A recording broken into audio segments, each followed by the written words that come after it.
My friends, we are going to continue the next discussion on the management of osteoporosis. So, we spoke about different radiological investigations the last time. Today, we are talking about the biochemical investigations. So, whenever these patients come to you who are having osteoporosis, there are some blood tests also that have to be done.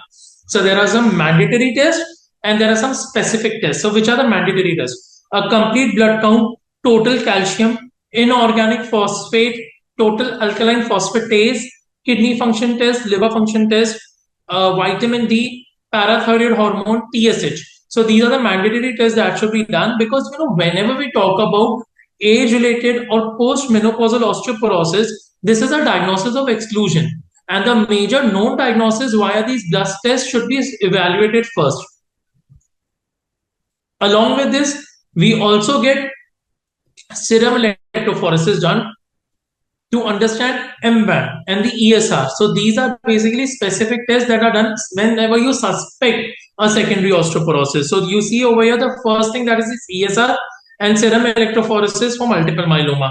IgA tissue transglutaminase antibody in suspected celiac disease. So apart from that, serum testosterone in male and estradiol in female, because whenever you suspect any hormonal imbalance in males and females, you have to get these tests done. Overnight dexamethasone suppression test in suspected Cushing syndrome, fasting blood sugar, postprandial blood sugar, glycated hemoglobin in a known case of diabetes mellitus.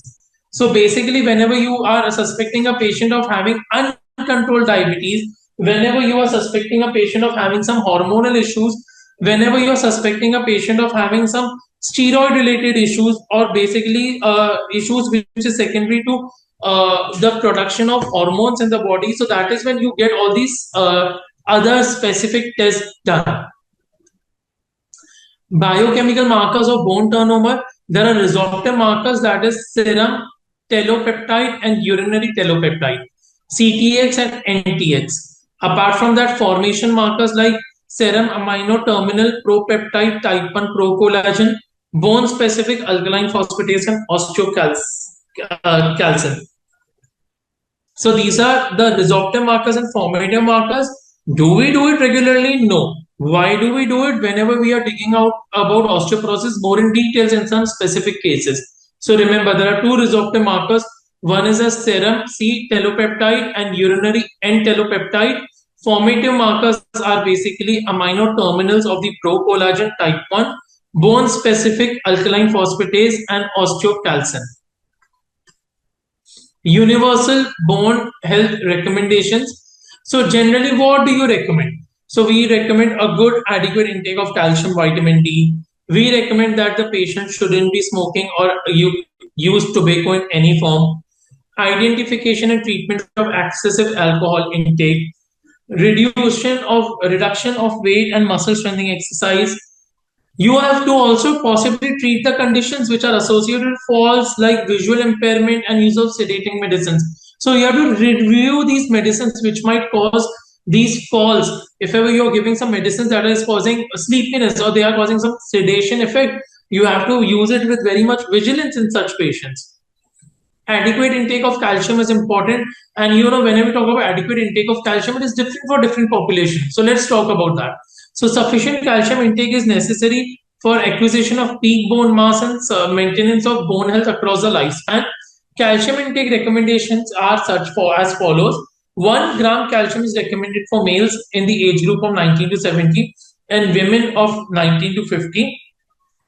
1.2 grams of calcium is recommended for women beyond 51 years of age and males beyond 71 years of age.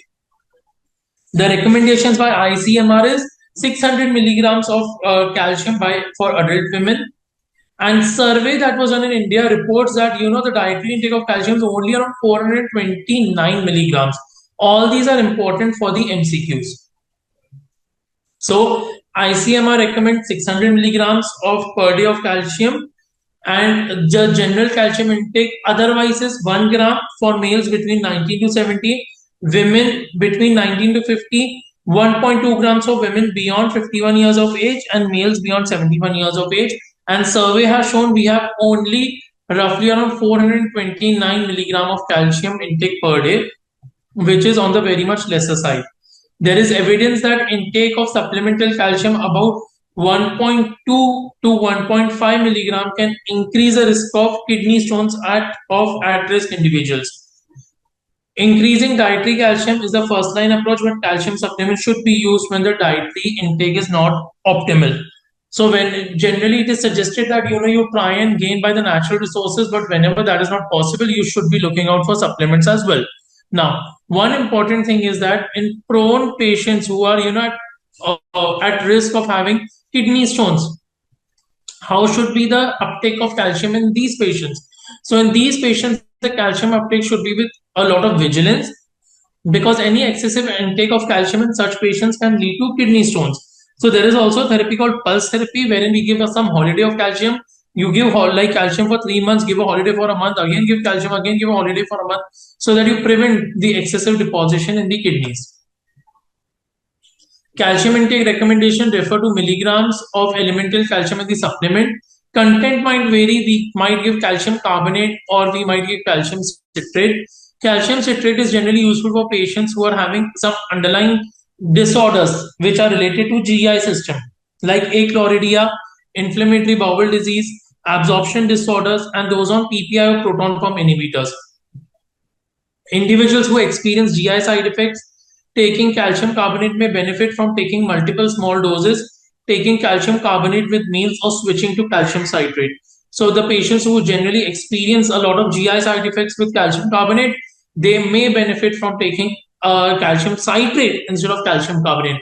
So whenever the patient tells like I'm prone for acidity or I do get acidity when I take calcium, so it is generally carbonate that causes, and hence you should switch to citrate in such patients. Adequate intake of vitamin D. Vitamin D facilitates the calcium absorption that is necessary for mineralization of the bones. Recommended daily intake is 800 to 1000 units of vitamin D for adults beyond 50 years of age. Upper limit of vitamin D is 4000 units per day for adults, above which there is a potential for adverse effects. Normal range of vitamin D is 20 to 50 nanograms per ml. So generally we give nano solutions, because the absorption of that is said to be better. Many conditions prevalent in older patients contribute to vitamin D deficiency, such as renal insufficiencies and a limited sun exposure due to disability. Supplemental vitamin D should be administered in amounts capable of raising vitamin D approximately 30 nanogram per ml and maintaining it at this level. Adults who are vitamin D deficient are typically treated with 50,000 units of vitamin D2 or vitamin D3 once a week. That is actually 60,000 units, or equivalent doses of 7,000 units for 5 to 8 weeks to achieve a level of 30 nanogram per ml. The regime should be followed by maintenance therapy of 1,000 to 2,000 units per day, or whatever dose needed to maintain the target level. Adults with ongoing malabsorption should require higher amount of doses to reach and maintain the sufficiency. So reaching the peak is not just important, sustaining that is also important. So once you pump them up with the 60,000 unit dose, after that giving them the maintenance dose is also important. Now, one important thing is that you have to understand vitamin D deficiency is also seen in 80% of Indians these days. Why? Because not everyone is having disability, but everyone is having these days desk jobs, which are basically in closed environments. So they also have very limited sun exposure, and hence vitamin D deficiency is very much common. Cessation of tobacco use and excessive alcohol intake. Moderate alcohol intake is not known to have any negative effect on bones. However, intake of beyond more than 2 drinks a day in women and 3 drinks in males, that may have a detrimental effect on the bones. It is associated with reduced calcium absorption and increased risk for falls. Regular weight bearing and muscle strengthening exercises is important. Physical activity is important at all ages, both for fracture prevention and overall fitness. In children and adolescents, consistent weight bearing and high impact activities contributing to acquisition of an optimal peak bone mass is important. To avoid injury, patients should be evaluated before initiating a new exercise program, particularly one involving compressive or contractile stressors. So basically, whenever you talk about the exercise program,